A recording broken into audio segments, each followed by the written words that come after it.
Is it there?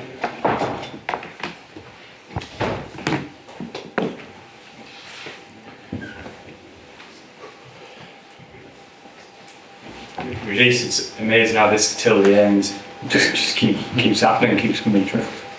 Yeah, so it shows that the team has a really strong character, the faith that we can change the dynamic of a game with just one decision, good connection with our crowd, and it happened once again.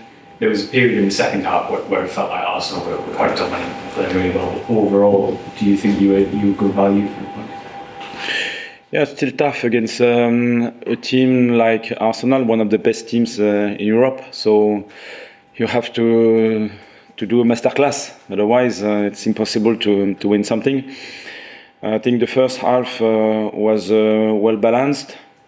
We tried to defend high when it was possible, and organize a deep block, really compact, narrow, aggressive, and we had the opportunity to manage the ball sometimes, and we even felt that it was possible to disturb them in that part. The second half was a bit tougher because you defend for long periods and then you have to stay composed with the ball, and we still have a really young squad, really young players without a great experience in the Premier League, so it's a good lesson. You've been talking for a few weeks about Brian and how difficult it is for a player to come in later in the window when they miss pre-season. He's clearly been looking sharper in the last couple of weeks, including in the U21s. Did you feel like that was coming? Yeah, we felt that he improved a lot. He needed time to change from another club to a new club, a new league, new teammates. So he worked hard, and I think he deserves this reward. And it was telling that Hume and Ballard were involved in that goal. They're two of the players from last season. Despite all the transfers and new players coming in, they're performing really strongly for you, especially tonight. Yeah, they are really important. They are good players, first of all, and they have this mentality, this character, which makes the link between the past and the future, and they are really important for that. Just ask you a minute on Brian. Is it the perfect situation at the moment? You've got Wilson, who defends from the front, the who puts in, and then you've got Brian and Eliza. Yeah, our four subs were really important because we are this league, and probably our game model are really demanding for our forwards. Don't just have to stay wide, waiting for the next pass. You have to work hard with the squad. Otherwise, we can't defend against a strong squad like Arsenal. So they worked well for 60 minutes. Then 4 players came on the pitch, and those finishers help to maintain the energy, the quality of the organization, and they have different profiles. So when you start against Wilson, for example, you know that it will be a threat in behind, even if now he has the ability to hold the ball. With Brian, you have another profile, totally different, and he is a good scorer as well. I know you've said, Regis, that it was a bit of an unknown. You didn't really know how any of the players would take it this season, but there are some of the players from last season who haven't played an awful lot of football, and yet Trai and Dan, you pretty much trusted right from the start. I mean, did you always feel that those two in particular could take that step? Only Granit we knew before, but experience in the Premier League is okay. For the others, we have to find out, and step by step. And I'm always confident because I know how they work, how they behave, how they are connected with the squad. Their knowledge about tactics and the game model is really high. So I'm pretty confident, and I'm not really surprised. And Phil talked about the till the end stuff, and we talked about at the end of last season. It's easy to have a phrase like that actually deep down doesn't mean an awful lot. But it feels like with the players in this squad, they do believe that no matter what the scenario is in a game, because they've done it so often now, it can happen for them right at the end. Yeah, I think we were just on the edge when after the 2-1, and Arsenal were dominant, and they were able to keep the ball. But with the energy of the stadium, I think the characteristic of our players and the background we have now, I think it's really positive for this faith and this belief that we can change the dynamic. And then that 20 minutes or so that you talk about Arsenal, getting on top there, is that the toughest 20 minutes you think your team have had this season? And if so, how proud are you for the fact that they worked their way through it on the pitch?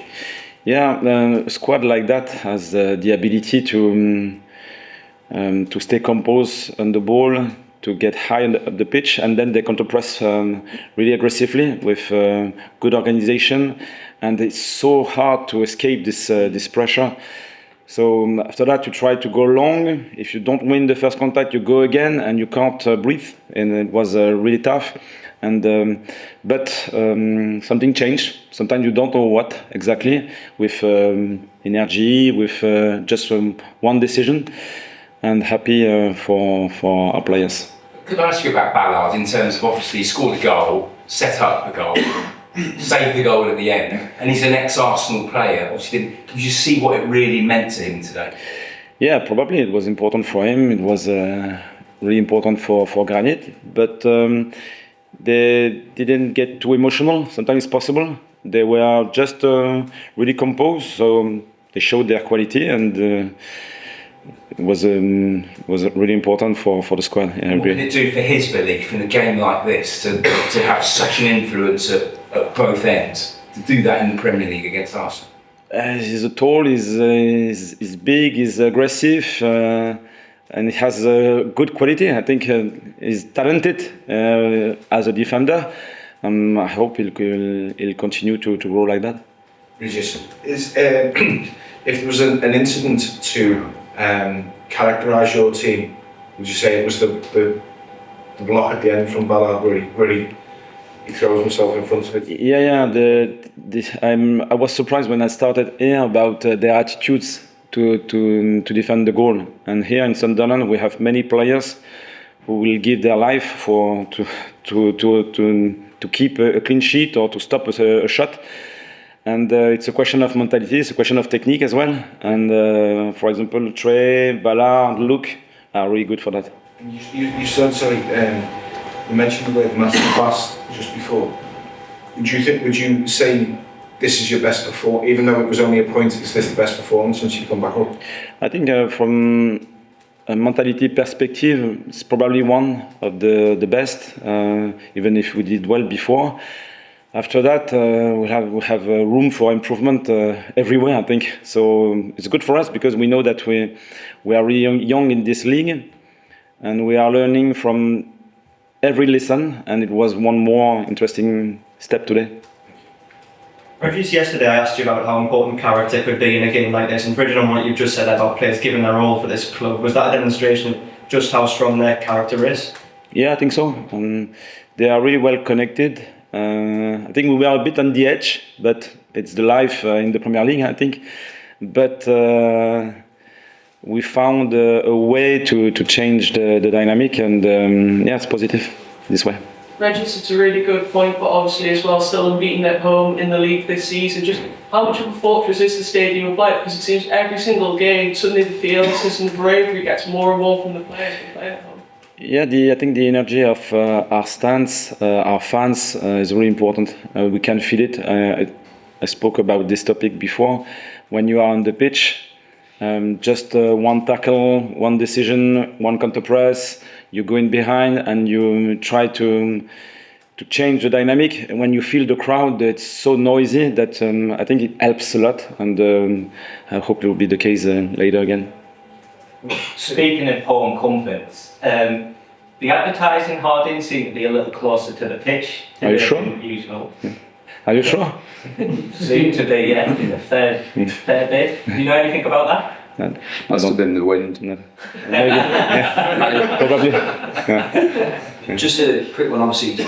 People might look at that setup that you've gone with tonight, 5 at the back, 4 in midfield. But when you actually watch the game, you've got your two centre halves at one point. Dan Ballard's playing in midfield, trapping them on a Vezek. Can you just talk a little bit about that decision to go man for man in that sort of situation?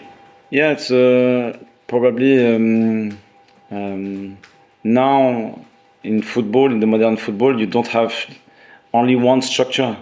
I think it's really important to use a 5-4-1 in a deep block. And today, because Arsenal have so much quality that you have to think a bit. In the mid block, we tried sometimes to go in 4-4-2, and higher up the pitch, we had the willingness to go man for man and try to press high. So 3 different structures, and after that, I think the opponent can dictate the structure you will use the more, and it was probably the 5-4-1 was in the deep block was really important today. Was Ballard injured whenever you first came in? Because he wasn't in your first few teams. Yeah. And also then, can you talk about his development over the past? Yeah, last season he had an injury early in the season, so he struggled to find the good rhythm. And if you miss the pre-season, I think physically it's still difficult to find the good connection with your own performance, the squad, and so on. He showed at the end of the season that he was a really good defender. So it was mainly a question of form and consistency. And I think now he tries on his way, but with the coaching staff, with all the staff we have around the player, we try to find the right balance because it's a specific profile. You can't train Ballard like you train a midfielder or someone like that. So I hope it will be the case for the following steps of the season. And since May, for example, have you seen a development in him physically, mentally, psychologically? If you experience the Premier League like we are doing now, I think you can learn every time. So it's the case. Our teammates are probably better this season. Our opponents are better this season. And if you are still consistent, you are playing many games, I think you learn every day. That's all. Régis, une pensée pour Canal+. Un mot sur l'ambiance de ce soir, un stade à l'anglaise, c'est une ambiance qu'on ne connaît pas forcément en France. On les a sentis vous pousser et exploser à la fin. Oui, enfin les supporters ici à Sunderland, ils vivent pour le football. Donc depuis quelques temps maintenant, on a réussi à susciter des ondes positives, à la fois par la manière dont on joue. Je crois qu'on sent à la fois de l'ambition, de l'intensité, une équipe très collective. Et puis il y a surtout la volonté d'aller jusqu'au bout. Et donc quand cette connexion elle s'opère, ils peuvent nous aider. Et puis ça permet de changer un peu la dynamique des matchs. Et donc ça crée une sorte d'effet boule de neige. Et ça on a la chance d'avoir ce type de supporters ici. When Dan scored, he kind of flexed his muscles. Physically, he looks like he's changed. Is that deliberate? Has he got his body strength bigger to be in this division? I think he's a big man. So not too heavy. Yeah. It's much better. And at the minute, I think he's in a good shape. So don't change anything. Yeah. Great. Cheers, guys. Thank you. Well done. Have a good couple of weeks. Thank you so much. See you later.